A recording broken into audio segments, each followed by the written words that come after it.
रक्षाबंधन एक पवित्र हिंदू त्योहार है जो भाई बहन के प्रेम, विश्वास और रक्षा के प्रतीक के रूप में मनाया जाता है। इस त्योहार को श्रावण मास की पूर्णिमा को मनाया जाता है। इसे राखी का त्योहार भी कहा जाता है। इसका महत्व केवल भाई बहन तक सीमित नहीं है, बल्कि ये सामाजिक, सांस्कृतिक और धार्मिक रूप से भी अत्यंत महत्वपूर्ण है। रक्षाबंधन श्रावण मास की पूर्णिमा तिथि को मनाया जाता है, जो आमतौर पर जुलाई-अगस्त महीने में पड़ती है। रक्षाबंधन का अर्थ है रक्षा का बंधन।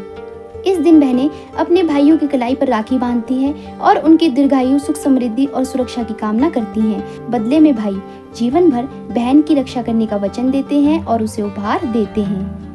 रक्षाबंधन केवल एक पारिवारिक त्योहार नहीं है, इसका धार्मिक और आध्यात्मिक महत्व भी है। रक्षा सूत्र का महत्व। वेदों और पुराणों में रक्षा सूत्र बांधने की परंपरा यज्ञों और पूजा पाठ में रही है। ये नकारात्मक शक्तियों से सुरक्षा का प्रतीक है।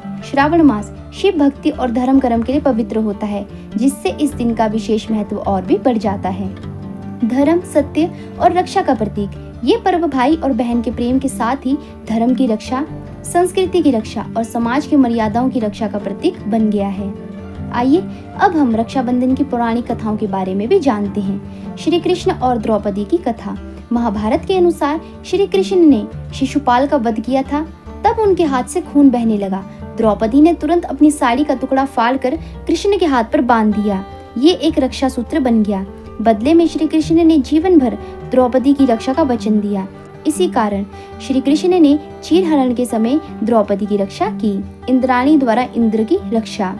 पौराणिक कथा के अनुसार जब देवताओं और दानवों के बीच युद्ध हो रहा था, तब इंद्राणी, इंद्र की पत्नी, ने वेदों के मंत्र से युक्त रक्षा सूत्र तैयार करके इंद्र की कलाई पर बांधा। इसके प्रभाव से इंद्र युद्ध में विजयी हुए। इस कारण ये परंपरा रक्षा के प्रतीक के रूप में प्रसिद्ध हुई। कर्ण और कुंती की कथा। कुछ कथाओं में वर्णन मिलता है कि युद्ध से पहले कुंती ने कर्ण को राखी बांधी थी, जिससे वे अपने पुत्र के रूप में उसकी रक्षा करें। हालांकि ये कथा इतिहास और पौराणिक आधार पर भिन्न भिन्न रूपों में मिलती है। रानी कर्णावती और हुमायूं की कथा। इतिहास में उल्लेख मिलता है कि चित्तौड़ की रानी कर्णावती ने मुगल सम्राट हुमायूं को रक्षा सूत्र भेजा था, ताकि वे गुजरात के शासक बहादुर शाह से उसकी रक्षा करें। हुमायूं ने इसे स्वीकार कर युद्ध में उसकी मदद की। संतोषी माँ की उत्पत्ति की कथा। एक लोक कथा के अनुसार गणेश जी के पुत्र शुभ और लाभ ने रक्षाबंधन पर बहन की इच्छा प्रकट की। गणेश जी ने संतोषी माँ को उत्पन्न किया, जो उनकी बहन बनी। तभी से संतोषी माता की पूजा का प्रचलन भी जुड़ा है। रक्षाबंधन की परंपराएं और विधि।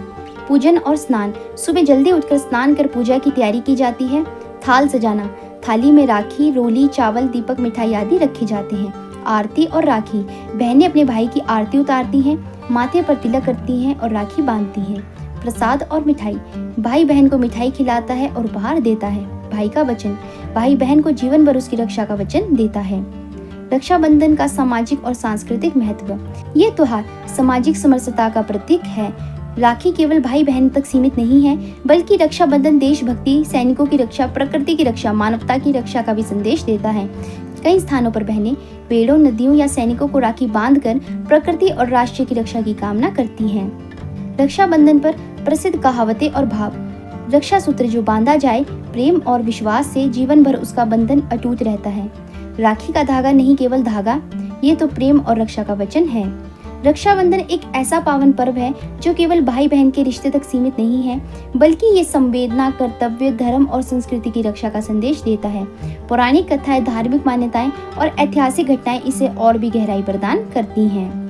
ये एक आध्यात्मिक अनुबंध है जो एक व्यक्ति को दूसरे की सुरक्षा और कल्याण के लिए प्रतिबद्ध करता है।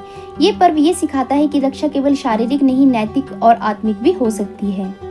रक्षाबंधन का दिन श्रावण पूर्णिमा को आता है, जो स्वयं में अत्यंत पवित्र दिन माना गया है। इसी दिन ऋषि वेद व्यास ने वेदों का संकलन पूरा किया था। इसी दिन उपाकर्म, यज्ञोपवीत संस्कार भी किया जाता है, जिससे ये दिन ब्राह्मणों और छात्रों के लिए भी विशेष होता है। राखी बांधना केवल एक धागा बांधना नहीं, बल्कि वह ईश्वरीय शक्ति से अभिप्रेरित शुभ रक्षा कवच है। राखी बांधते समय मंत्रोच्चारण किया जाता है, जिससे वह व्यक्ति नकारात्मक शक्तियों से सुरक्षित रहता है। कई मंदिरों में भगवान को भी राखी बांधी जाती है, जैसे नाथ द्वारा, श्री कृष्ण, बालाजी आदि मंदिरों में। रक्षाबंधन हिंदू धर्म में केवल सामाजिक नहीं, बल्कि अत्यंत धार्मिक और आध्यात्मिक महत्व का पर्व है। ये स्नेह, दायित्व, वचन और रक्षा जैसे पवित्र सिद्धांतों को सुदृढ़ करता है। इसकी परंपरा वेदों से लेकर पौराणिक काल और आधुनिक समय तक जारी है। और यही इसे सनातन संस्कृति का उज्जवल प्रतीक बनाता है। तो दोस्तों, आशा करती हूँ कि आज की हमारी इस वीडियो में दी गई जानकारी आपको पसंद आई होगी, और अगर आपको वीडियो पसंद आई होगी तो वीडियो को लाइक करके, चैनल को सब्सक्राइब करके बेल आइकन को प्रेस कर दीजिएगा। धन्यवाद।